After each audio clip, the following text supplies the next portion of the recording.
प्रथम ऋषभ जिन धर्म कर, सन्मति चरम जिनेश, विघ्न हरण मंगल करण, भवतम दुरित दिनेश। वाणी जिन मुख ते गिरी, परिगणाधिप कान, अक्षर पदमय विस्तरी, करहि सकल कल्याण। गुरु गण धर गुण कर सकल, प्रचुर परम परयो, व्रत तप धर तनु लगन तर, बंदो वृष शिर मोह, बंदो वृष शिर मोह। त्रिभुवन तिलयं देवं, वंदिता त्रिभुवनेन्द्र परिपूज्यं, वोच्चम अनुपेहाओ, भव्य जनानंद जननियो। त्रिभुवन तिलक शत इंद्र वंदित, देव श्री अरहंत को, कर नमन कहूँ अनुपेक्षाएं, भव्य को सुख करे।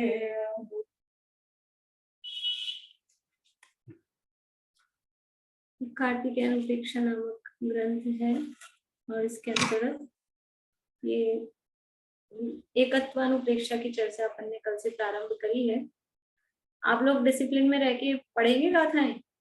जिसका नाम लूं वो माइक चालू करेगा, फिर गाथा बोल के माइक बंद करेगा, ठीक है? तब तो पढ़ेंगे, ठीक है? ये 3 गाथाएं जो कल अपन ने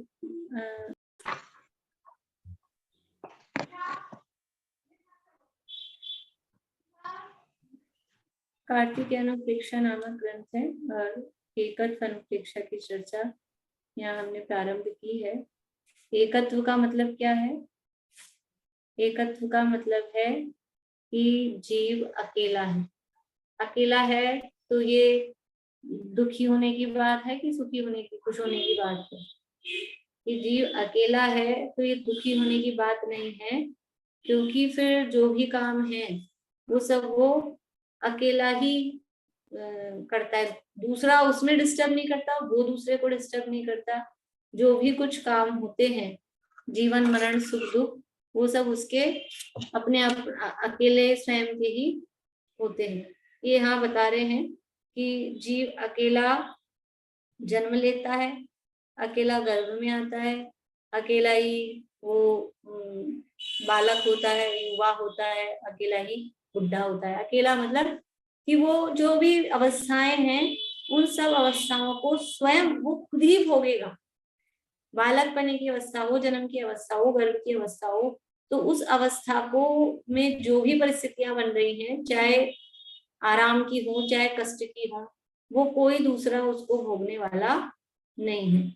यहाँ ये एकत्व भावना में जीव अपने पुण्य पाप सुख दुख अपने किए गए कर्मों को वो स्वतंत्र है, वो स्वयं ही ये सब करता है। ये यहाँ इस एकत्व भावना में बताया जा रहा है। यानी उसका कुछ भी कार्य पराधीन नहीं है, वो अपना हर काम करने में स्वयं कैपेबल है, वो स्वयं समर्थ है। अब बात ये है कि वो काम ऐसे कर रहा है दुखी होने के, वो दुखी हो रहा है तो वो भी स्वयं अपनी स्वतंत्रता से, और सुखी होगा तो वो भी स्वयं अपनी स्वतंत्रता से। ऐसा जो ज्ञान कराने वाली है वो एकत्व भावना होती है।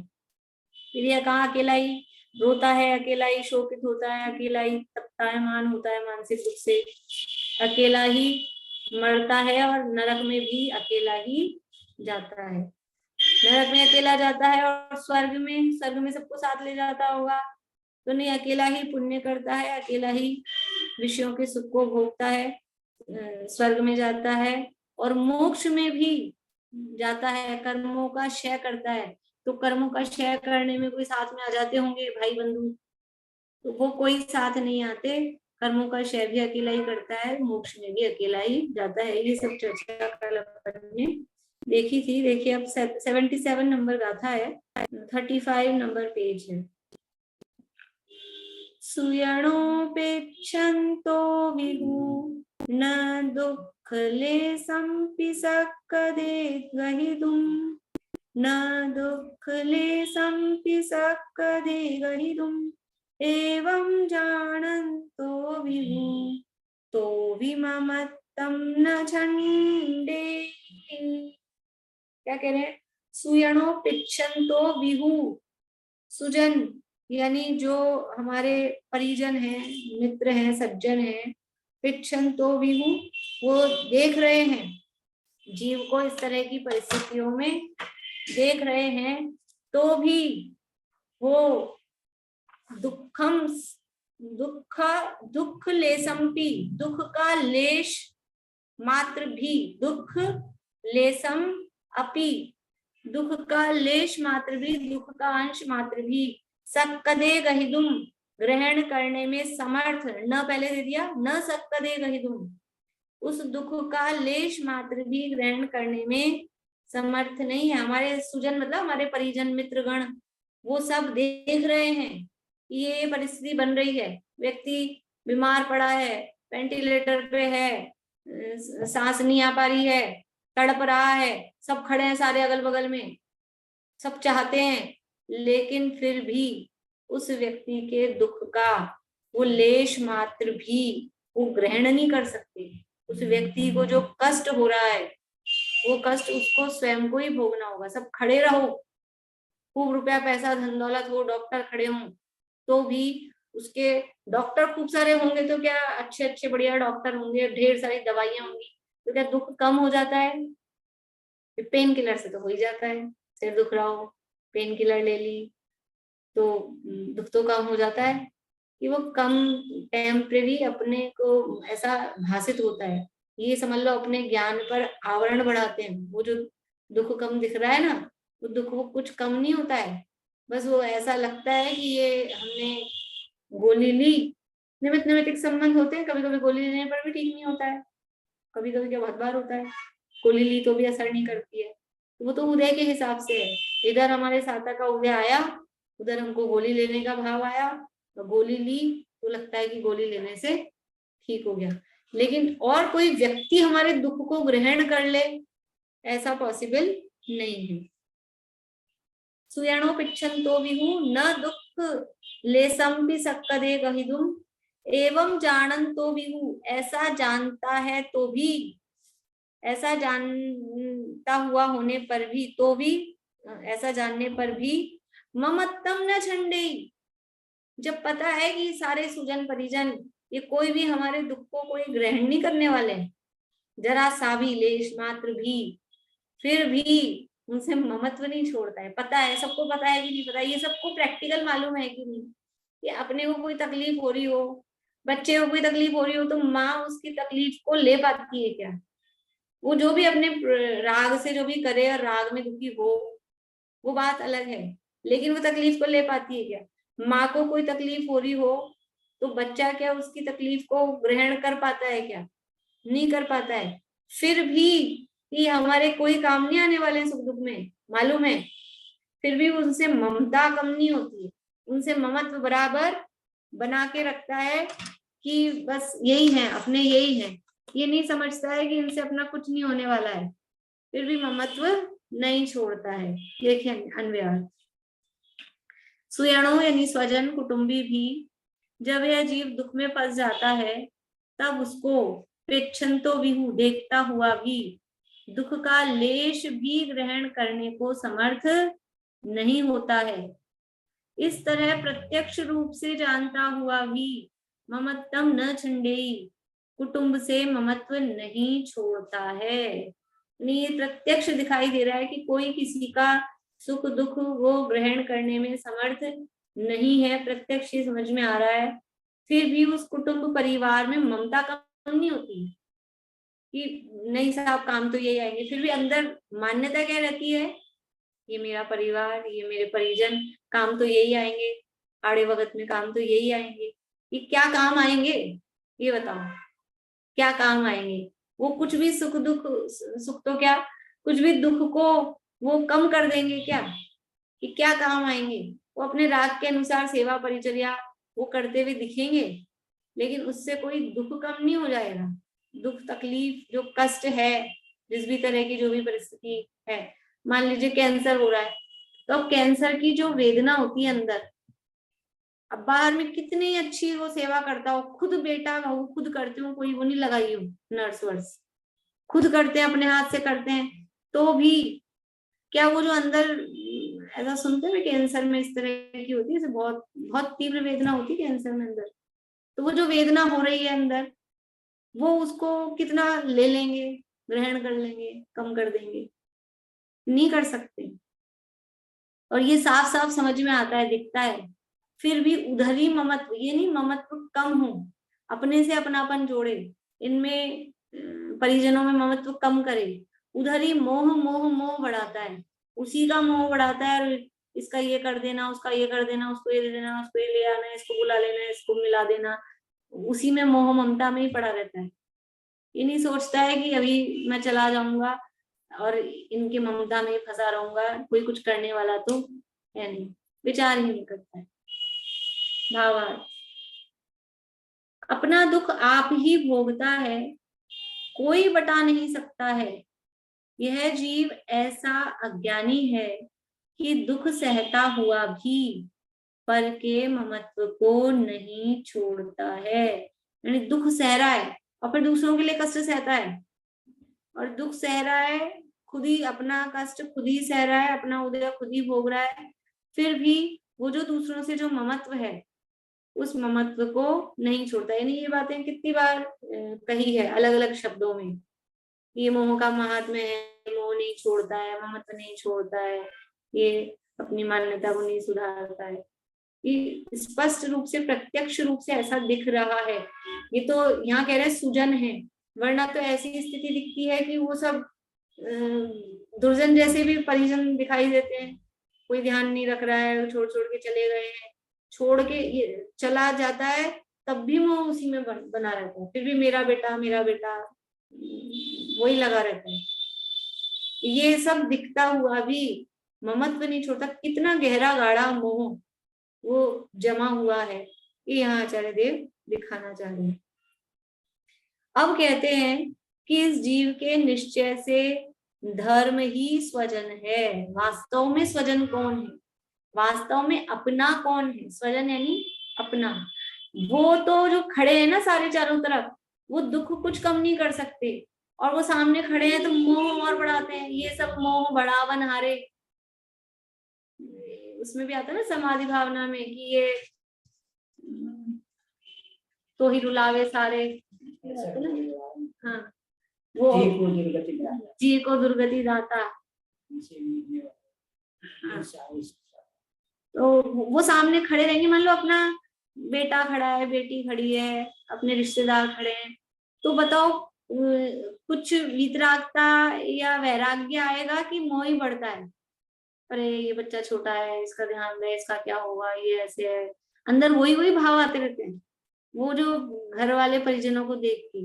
इसलिए वो समाधि भावना में ऐसा आता है, लाइन ही मतलब शब्द मुंह पे नहीं आ रही है, कि इन सबको तो दूर रखो और साधर्मी साथ होने चाहिए देहांत के समय में। ये तो सब हमारे को राग बढ़ाते हैं, मोह बढ़ाते हैं, तो ये परिजन तो दूर रहे, और साधर्मी को देख के मोह नहीं बढ़ेगा।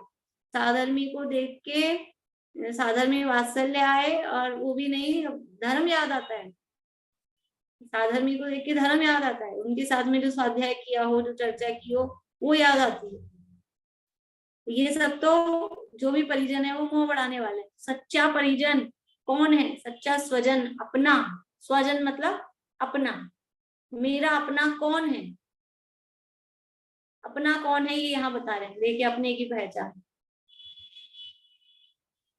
जीवस्य निश्चयादो, बोलिए जीवस्य निश्चयादो धम्मो दह लक्षणो हवे सुयणो। धम्मो लक्षणो हवे स्वेनो। सोने देव लोए। सोने देव लोए। सोचिए दुख खयम कुणई। सोचिए दुख कयम पुनई। जीवस यानी जीव के, निश्चयादो, निश्चयादो यानी निश्चय से, धम्मो यानी धर्म, दह लक्षणों 10 लक्षण वाला, हवे यानी होता है या है, सुयणो यानी सुजन, इस जीव के निश्चय से जो 10 लक्षण वाला धर्म है वही सुजन है। हवे यानी है, वही होता है। वास्तव में हमारा अपना कौन है? ये अपना तो धर्म ही है। और धर्म कौन सा है? कि धर्म के 10 लक्षण है, 10 लक्षण वाला धर्म, क्षमा मार्दव आर्जव शौच सत्य संयम तप त्याग किंचन ब्रह्मचर्य, इन 10 लक्षणों से सहित जो धर्म है। तो अभी रत्नगण शावकाचार में तो रत्नत्रय सदृष्टियान वृत्तानि धर्मम ये कहा था। अब यहाँ पे 10 लक्षण वाला धर्म कह रहे हैं। तो रत्नत्रय नहीं है क्या स्वजन? रत्नत्रय रूप धर्म नहीं है क्या स्वजन? बोलो पारुल, अंतर है कुछ? 10 उत्तम समाधि 10 लक्षणों में और रत्नत्रय में, बोलो क्यों नहीं अंतर? अगर मना नहीं कर, है अंतर। क्यों नहीं? उत्तम जो शब्द है वो सम्यक का ही सूचक है। बहुत बढ़िया, बहुत बढ़िया। देखो उत्तम क्षमा, उत्तम मार्दव, तो जो उत्तम शब्द है ना वो सम्यक दर्शन का सूचक है, और क्षमा मार्दव आर्जव ये चारित्र के सूचक हैं। क्षमा से लेके ब्रह्मचर्य तक वो क्या है? वो चारित्र के सूचक हैं। तो जब सम्यक दर्शन है, सम्यक चारित्र है, तो सम्यक ज्ञान तो उसमें गर्भित ही है। तो उत्तम क्षमादि धर्म कब होते हैं? जिसके जीवन में रत्नत्रय होता है, सम्यक दर्शन ज्ञान चारित्र होते हैं, तभी ये क्षमा मार्दव आर्जव आदि जीवन में प्रकट होते हैं। तो भले ही 10 लक्षण वाला धर्म कहा हो, भले ही रत्नत्रय धर्म कहा हो, कोई अंतर नहीं। ये तो जिस समय जिसकी मुख्यता हो जाए और जिसका प्रयोजन हो, अभी यहाँ 10 लक्षण धर्म बताने का कोई प्रयोजन हो तो वहां 10 लक्षण कहेंगे। तो इस जीव के निश्चय से 10 लक्षण वाला धर्म ही वो सुजन है, परिजन है। क्यों है? सो नेई देव लोए, क्योंकि वह धर्म ही नेई यानी ले जाता है, सो यानी वह, देव लोए देवलोक में, ये जो 10 लक्षण धर्म है वही देवलोक में ले जाता है। सो चीय, सो यानी वह, चीय यानी धर्म ही, दुख क्षय कुणई, और वो धर्म ही दुख क्षय दुखों का क्षय, कुणई यानी करता है। दुखों का क्षय यानी, दुखों का क्षय मतलब पूर्ण सुख की दशा, दुखों का क्षय यानी पूर्ण सुख की दशा, और पूर्ण सुख की दशा मतलब मोक्ष। तो वो धर्म ही सच्चा स्वजन है, परिजन है, क्योंकि वो धर्म ही स्वर्ग में ले जा रहा है, उत्तम गति की प्राप्ति करा रहा है, और वो धर्म ही कर्मों का नाश करा के मोक्ष की प्राप्ति। देखो 10 लक्षण धर्म स्वर्ग की प्राप्ति कराता है कि मोक्ष की प्राप्ति कराता है? 10 लक्षण धर्म, ये कहा ना वो उस परिजन है। तो यहाँ दो बात कह दी, स्वर्ग अलग चीज है, मोक्ष अलग चीज है। अब वो कह रहा है वही मोक्ष में ले जाता है, वही स्वर्ग में ले जाता है। क्या अर्थ है? बोले दीपिका जी। जब विशुद्धि कम होती है तो वो स्वर्ग में चल जाता है, और अगर पूर्ण विशुद्धि को प्राप्त हो जाता है तो मोक्ष को प्राप्त। विशुद्धि तो शुभ भाव है, वो तो स्वर्ग का कारण है। शुद्धता, शुद्धता यानी 10 लक्षण धर्म शुद्धि सहित है, यानी पूर्ण रूप से प्रकट है, निश्चय धर्म की परिपूर्णता है, तो वो मोक्ष का कारण है। तो उसमें जो कमी रह जाती है, उसके साथ थोड़ी सी कमी रह जाती है, तो वो स्वर्ग का कारण बन जाता है। तो ये 10 लक्षण, 10 लक्षण धर्म ही स्वर्ग, यानी स्वर्ग की प्राप्ति भी किसको होती है, और ऊपर अहमिंद्र पदों की प्राप्ति, वो तो सब ये रत्नत्रयधारी मुनिराजों को ही होती है। और सम्यक दृष्टि नियम से स्वर्ग में जाते हैं, ऊपर ऊपर के स्वर्गों में सम्यक दृष्टियों की अधिकता है, मिथ्या दृष्टि तो नीचे नीचे में रह जाते हैं। तो कोई सम्यक दृष्टि जीव है, 10 धर्मादि का पालन कर रहा है, लेकिन अभी साधना में थोड़ी कमी रह गई, तो कहाँ जाएगा वो? स्वर्ग में जाता है। तो ये उसका लक्ष्य तो ये साधना आराधना करना ही था, लेकिन थोड़ी कमी रह गई, इसलिए वो भी उसकी साधना स्वर्ग का कारण बन गई। व्यवहार धर्म, वो व्यवहार सुख का कारण, इंद्रिय सुख का कारण, स्वर्ग का कारण बन गया। और जो निश्चय धर्म है उसकी परिपूर्णता यदि होती है तो फिर वही मोक्ष का कारण, कर्मों के क्षय का कारण होता है। इस जीव के अपना हेतु सुयणों का है ना, सुयणों यानी अपना हेतु, निश्चय आदो निश्चय से, 10 लक्षणों एक उत्तम समाधि, 10 लक्षण धम्मो यानी धर्म ही हवे है। सो क्योंकि वह धर्म ही देवलोए देवलोक यानी स्वर्ग में नहीं ले जाता है। सोचिए वह धर्म ही दुख क्षय कुणई दुखों का क्षय यानी मोक्ष करता है। भावार्थ, धर्म के सिवाय और कोई भी हेतु नहीं है इस जग में, और कोई प्रभु हम सब का एक, तू ही है तारणहारा रे। तो कौन है कि वो भगवान के लिए कहा, लेकिन भगवान का मतलब वो धर्म, क्योंकि भगवान उस धर्म का स्वरूप बताते हैं। उस धर्म का स्वरूप बताने के कारण वो भगवान हितु कहलाते हैं, और वास्तव में वो धर्म ही, देखो जो धर्म का स्वरूप कहा है ना,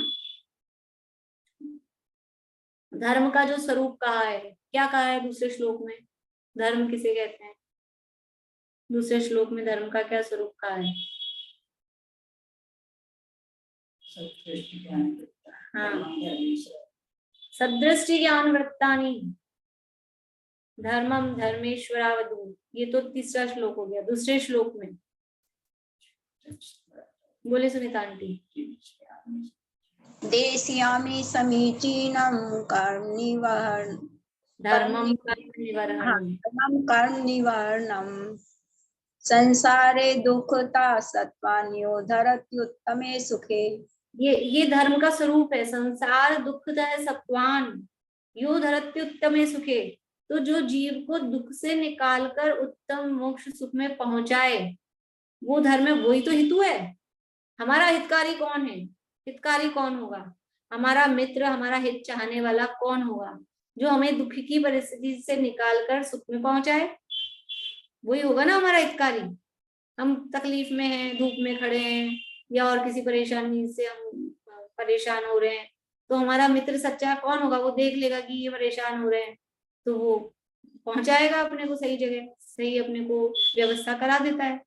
तो ऐसे ही संसार में जीव दुखी है, तो कौन हितकारी है, कौन स्वजन है, कौन मित्र है? ये धर्म ही मित्र है, क्योंकि धर्म का स्वरूप ही ये है कि संसार दुखता है सत्वान यो धरती उत्तम सके, जीव को दुख से निकालकर उत्तम मोक्ष सुख में जो पहुंचाता है। और कौन निकाल के दुख से, कौन निकाल के मोक्ष में पहुंचाएगा? तो वो सदृष्टि ज्ञान वृत्तानि, ये सम्यक दर्शन ज्ञान चारित्र वहां का, यहाँ पे 10 लक्षण धर्म का, यही जीव को दुख से निकालकर सुख में पहुंचाते हैं। तो धर्म के सिवाय और कोई भी हेतु नहीं। अब कहते हैं कि इस तरह से अकेले जीव को शरीर से भिन्न जानना चाहिए। इस तरह से जो जीव है वो अकेला है, और शरीर, अभी तक तो परिजनों से भिन्नता की बात कर रहे थे कि परिजन कोई अपने काम नहीं आने वाले हैं, अकेला ही रोता है, अकेला ही शोकित होता है, अकेला ही जन्मता है, बुढ़ा होता है, ये सब अकेला करता है। और तो कोई कह सकता है शरीर तो साथ में है ना, कम से कम ये बाहर वाले नहीं है साथ में, शरीर तो साथ में है। तो कह रहे हैं अब इस कथा में कि शरीर भी साथ में नहीं है, शरीर से भी जीव भिन्न है।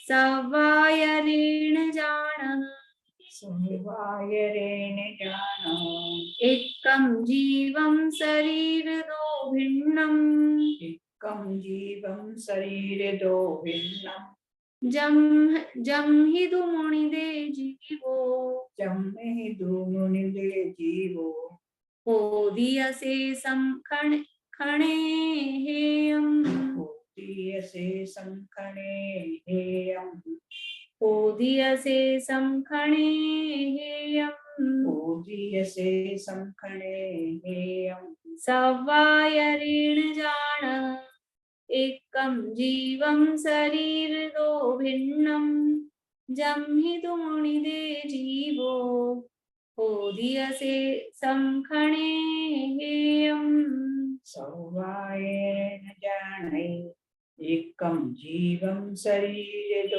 भिन्नं जम्मिदुमुनिदे जीवो ओदीयसे संखणे हेयम्। देखो क्या कह रहे हैं, सवायरेण, सवायरेण यानी सब प्रकार से, सब प्रयत्न से, सवायरेण सब प्रकार के प्रयत्न से, जान, जान है यानी उसको जानो, एकम जीवम एक जीव यानी अकेला जीव, शरीर दो भिन्नम शरीर से भिन्न है, यानी ये एक जो जीव है ये जीव अकेला है, शरीर से भिन्न है, ऐसा सवायरेण जान, सब प्रकार के प्रयत्न करके यानी कुछ भी करके, मर पच कर भी, सवायरेण यानी कोई भी उपाय करके, जो उपाय होता हो वो उपाय करके इस जीव को शरीर से भिन्न जानो। जो समय सार में 23वां कलश है, ऐकथमपि मृत्वा तत्व कौतूहली सन् अनुभव भव मूते पार्श्ववर्ती मुहूर्तम।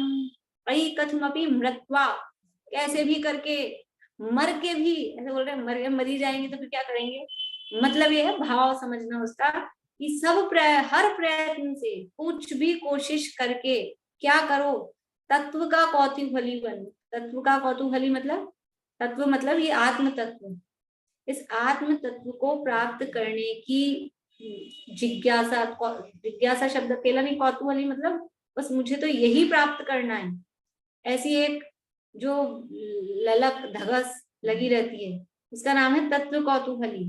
कैसे भी करके, मर पच करके भी, वही कह रहे सवायरेण सब प्रकार से जानो, किसको जाने कि ये जीव शरीर से भिन्न है।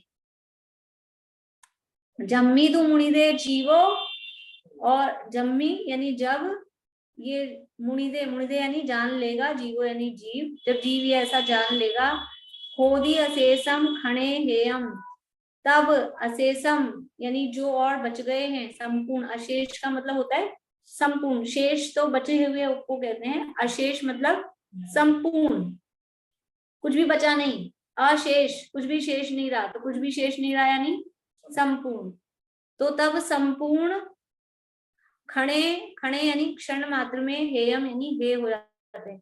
एक इस शरीर को अपने से भिन्न जब जीव जान लेता है तो बाकी सब तो क्षण मात्र में ही भिन्न हो जाते हैं, यानी एक एक को अलग अलग भिन्न नहीं जानना, आज तो मैं माँ को भिन्न जान रहा हूँ, कल पिताजी को भिन्न जानूंगा, फिर पत्नी को भिन्न जानूंगा, फिर पुत्र को भिन्न जानूंगा, फिर इस नौकर को, फिर इस चाकर को, फिर इस भाई को, फिर एक पलंग को, फिर कुर्सी को, फिर रुपया को, फिर इस कपड़े को, फिर उस कपड़े को, फिर गहने को, ऐसा नहीं करना पड़ेगा।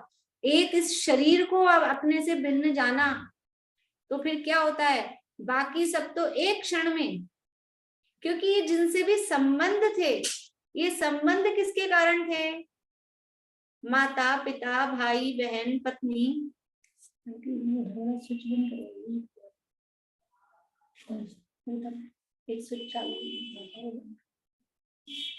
माता पिता पत्नी पुत्र जो भी हैं, ये कैसे संबंध दिखाई देते हैं,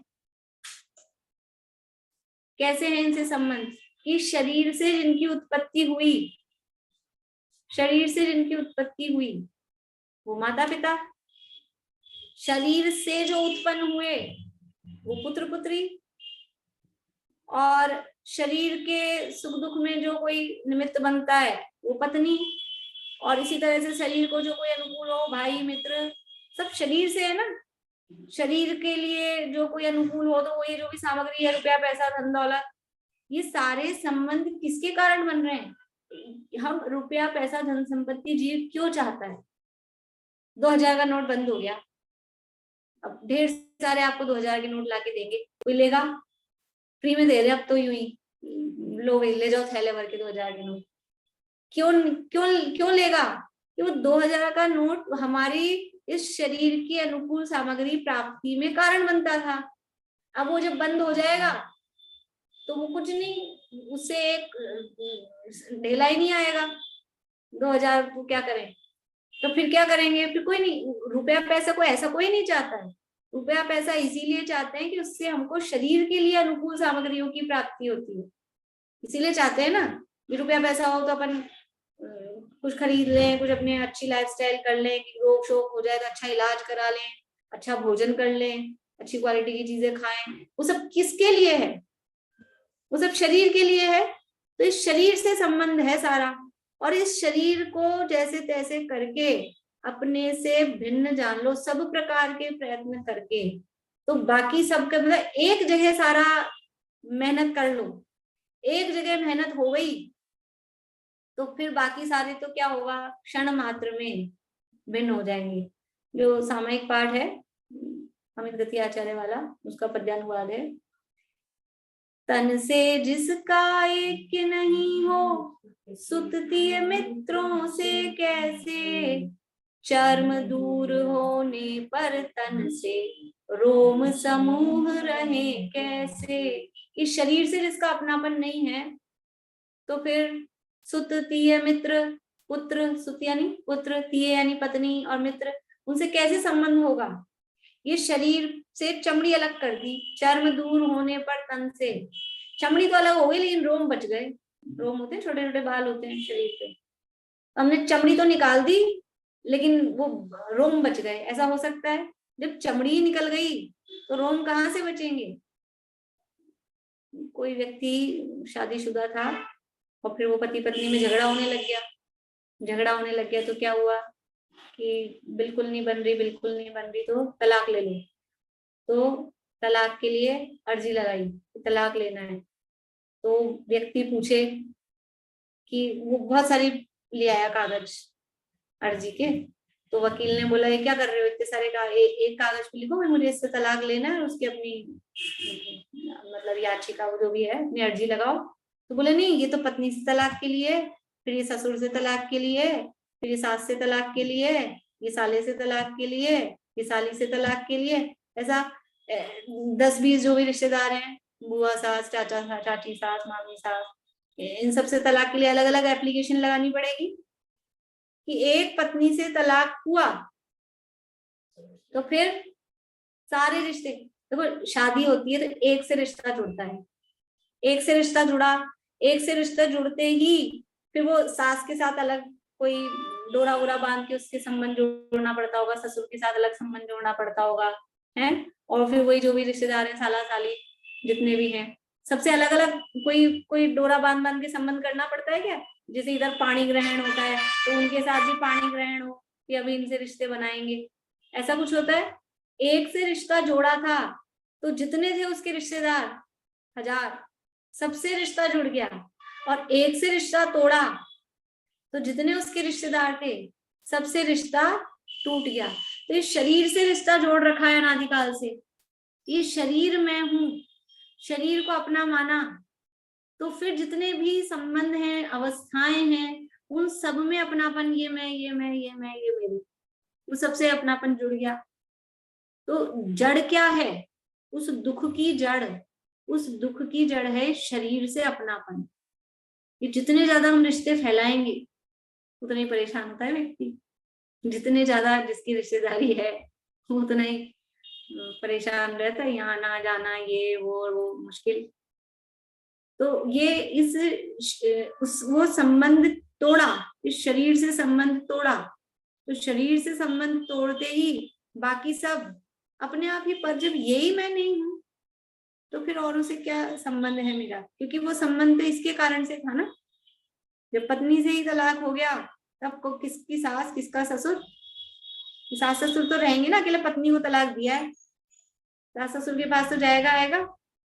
इससे संबंध तोड़ दिया तो किसी से भी संबंध नहीं रहा। ऐसे ही यहाँ कह रहे हैं कि ये जो शरीर है इस शरीर को अपने से भिन्न जान लो कैसे भी करके, मतलब कितनी करुणा करके कह रहे हैं। जो शब्द है ना, सव्वा या ऋण जाने, सब प्रकार से कुछ भी करके, जो भी कुछ भी जो प्रयत्न तुमसे होए, कैसे भी करके, जैसे समझ में आती हो, जैसे समझ में आती हो वैसे समझ लो ये शरीर मुझसे भिन्न है। इंग्लिश में आए इंग्लिश में समझ लो, हिंदी में आए हिंदी में समझ लो, इशारों में आए इशारों में समझ लो, गाथा में आ रही गाथा में समझ लो, संस्कृत में आ रही संस्कृत में समझ लो, जैसे आए वैसे समझ लो। इस शरीर को अपने से भिन्न जान लो, तो फिर क्या होगा कि बाकी सारे रिश्ते तो क्षण मात्र में ही खत्म हो जाएंगे, वो तो क्षण मात्र में ही त्यागने योग्य होते हैं। अन्वयार्थ। हे भव्य जीवों, एकम जीवम शरीरादो भिन्नम, अकेले जीव को शरीर से भिन्न यानी अलग, सव्वा या ऋण जाने, सब प्रकार के प्रयत्न करके जानो। जम्मीदु जीवो मुनिदे, जिस जीव के जान लेने पर, क्या जान लेने पर, ये शरीर से भिन्न जान लिया जिस जीव ने, ऐसा जान लेने पर अशेषम खणे हेयम होदी, अवशेष बाकी बचे हुए समस्त परद्रव्य क्षण मात्र में त्यागने योग्य होते हैं। वो तो क्षण मात्र में त्यागने योग्य होते हैं, मतलब वो तो अपने आप ही सब क्षण मात्र में ही छूट जाते हैं। उसके लिए कोई अलग से मेहनत नहीं करनी पड़ेगी। एक के साथ अनंत फ्री छूटेंगे। एक से ममत्व छोड़ा तो जो अनंत परद्रव्यों को अपना मान रखा था, वो अनंत के साथ अपनापन छूट जाता है। इतनी बढ़िया स्कीम है कि दो तो भागते रहते हैं, एक के साथ एक फ्री मिल रहा हो तो भागते हैं जाके धूप में भी, ले आओ फ्री मिल रहा है। यहाँ एक के साथ अनंत फ्री छूट रहे हैं, केवल एक मेहनत करनी है, लेकिन वो मेहनत हमसे नहीं हो पा रही है। पर आचार्य देव करना करके कह रहे हैं कि सब प्रकार से कैसे भी करके ये काम आप कर लो। भावार्थ। जब जीव अपने स्वरूप को जानता है, नीचे लिखा फुटनोट में, निश्चयात्मक मतलब वास्तविक स्वरूप को, अपने सच्चे स्वरूप को जानता है, तब ही परद्रव्य ही भासते हैं। इसलिए अपने स्वरूप ही के जानने का महान उपदेश है। ऐसे कहते रहेंगे सही परद्रव्य, तो वास्तव में फील नहीं होगा। और जब अपना स्वरूप समझ में आ गया, मैं कौन हूं ये समझ में आ गया, तो फिर जब अपने को अच्छे से जान लिया तो फिर जो अलग है वो अपने आप ही अलग दिखेंगे ना, क्योंकि मेरा स्वरूप तो ये है, मेरा स्वरूप तो ये है कि ज्ञान दर्शन वाला। तो फिर ये जो दिखाई दे रहा है बिना जानने देखने वाला, और जिसमें स्पर्श रस गंध वर्ण दिखाई दे रहा है, वो मैं कैसे हो सकता हूँ? मैं तो अरस हूँ, रस नहीं है, गंध नहीं है, रूप नहीं है, स्पर्श नहीं है, जानने देखने वाला चैतन्य स्वरूप ही मैं हूँ। ये अपना स्वरूप जान लिया, तो फिर अब जिसमें रंग दिखाई दे रहा है वो मैं हो सकता हूँ क्या? जिसमें गंध आ रही है वो मैं हो सकता हूँ क्या? जो शब्द आ रहे हैं वो मैं हो सकता हूँ क्या? जो ठंडा गर्म लग रहा है, हल्का भारी लग रहा है, रूखा चिकना लग रहा है, वो मैं हो सकता हूँ क्या? जिसको एक बार ये समझ में आ जाए कि मैं कैसा हूँ, अरसम रूपम गंधम अवत्तम चेदना गुणम सत्तम जान लिंग गहनम जीवमनिदिष्ट संठानम। क्या है? चैतन्य गुणमय आत्मा अव्यक्त रस रूप है, जानो अलिंग ग्रहण से यह अनिर्दिष्ट शब्द है। जब ये समझ में आ गया तो जो ये रंग दिख रहा है, जिसमें रंग दिख रहा है वो मैं नहीं हो सकता। तो यहाँ रंग दिख रहा है, इसका मतलब ये मैं नहीं हूं। जहां ये अपने को चिकना दिख रहा है कि रूखा दिख रहा है, तो ये रूखा चिकना मेरा स्वरूप नहीं है। और जो ये रूखा चिकना लग रहा है, इसका मतलब ये मैं नहीं हूं। जहां से गंध आ रही है, कभी सुगंध आती है कभी दुर्गंध आती है, तो जिसमें से ये गंध आ रही है और गंध मेरा स्वरूप नहीं है, तो फिर ये मैं हो सकता हूं क्या? ऐसा इस प्रकार से जो अपने स्वरूप को जानता है कि मैं क्या हूं, जानने देखने वाला अमूर्तिक तत्व हूँ, स्पर्श रस गंध वर्ण से रहित, तब ही वो परद्रव्य है ही भासते हैं। इसलिए अपने स्वरूप ही के जानने का महान उपदेश है। ये उपदेश महान है कि अपने स्वरूप को जानो। देखिए दोहांतिम। एक जीव पर जाय बहु धारे स्वपर निदान, पर तजिया पा जान के करो भव्य कल्याण। जीव तो एक है लेकिन उसकी पर्याय बहुत सारी हैं। धारे बहु, पर्याय बहु धारे, बहुत सारी पर्याय को धारण करता है। स्वपर निदान, अपने और पर का भेद नहीं जानने के कारण वो ऐसी बहुत सारी पर्याय धारण करता है। पर तजी आपा जान के, जब पर को छोड़कर अपने को जानता है या पर को छोड़ के अपने को जानकर करो भव्य कल्याण, हे भव्य जीव पर को छोड़ो अपने को जानो और ऐसा करके अपना कल्याण करो। ये अपना कल्याण करने की भावना यहाँ पर पंडित जयचंदी छाबड़ा ने यहाँ दी है। ये एकत्व भावना की चर्चा पूरी हुई है। अन्यत्व अनुपेक्षा में तो 3 ही गाथाएं हैं।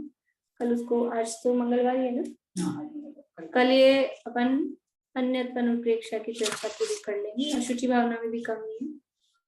ये अपनी चर्चा आज की। बोलिए रेणु जी। मैम एक बार ये आप जो 77, 8 और 79 भी एक बार रीडिंग करवा दीजिए ना। चलिए समय है, कर लेते हैं आज। हाँ 77, 78, 79। हाँ बोलिए, आप चालू करिए। सुयणोपि छंतो भी हूँ न दुखले संपि सक दे गई दुम, एवं जानंतो भी हूँ तो भी ममत्तम न छंडे। मैम एक बार तीनों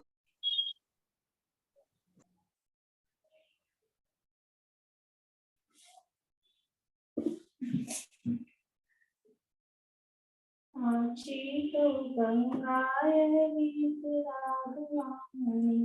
अविच्छिन्न धारा निज धर्म की कहानी, जामे अति विमल अगाध ज्ञान पानी, जहाँ नहीं संशयादि पंख के निशानी, साक्षी तो गंगाए गीत राग वाणी, सप्त मंग तरंग उछलत सुखदानी, संत चित मराल वृंद रमे नित्य ज्ञानी, साक्षी तो गंगाए गीत राग वाणी, जाके अवगाहित शुद्ध होय प्राणी, भाग चंद निश्चय घट माहिया प्रमाणी, साक्षी तो गंगा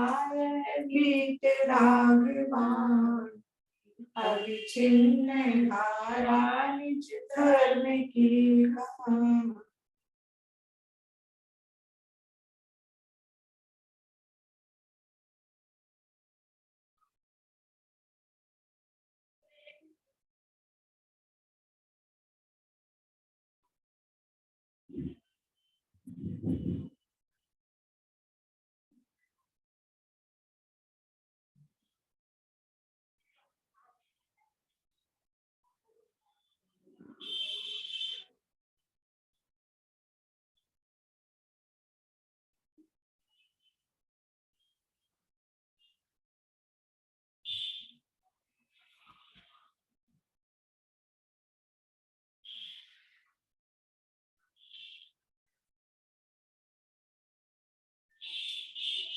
बोलिए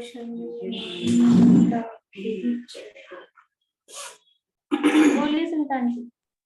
ये कह रही थी आप है ना परवीन जी की है ना वो यूट्यूब पे डाल देना, तो क्लास चल रही है ना गुणस्थान की। कल मैंने जो डाला था ना वो प्रवीण जी, वो कंटिन्यू था प्रवीण जी का, फिर उसमें सुमन जी का कल डाला था वो प्रवीण जी की थी उसमें। अब उसमें सुमन प्रकाश जी का आ रहा है, फिर वो उनका आया नहीं, तो उन्होंने अलग कर दिया होगा। कल मैंने जब डाला था तो वो कंटिन्यू चल रहा था। मैं डाल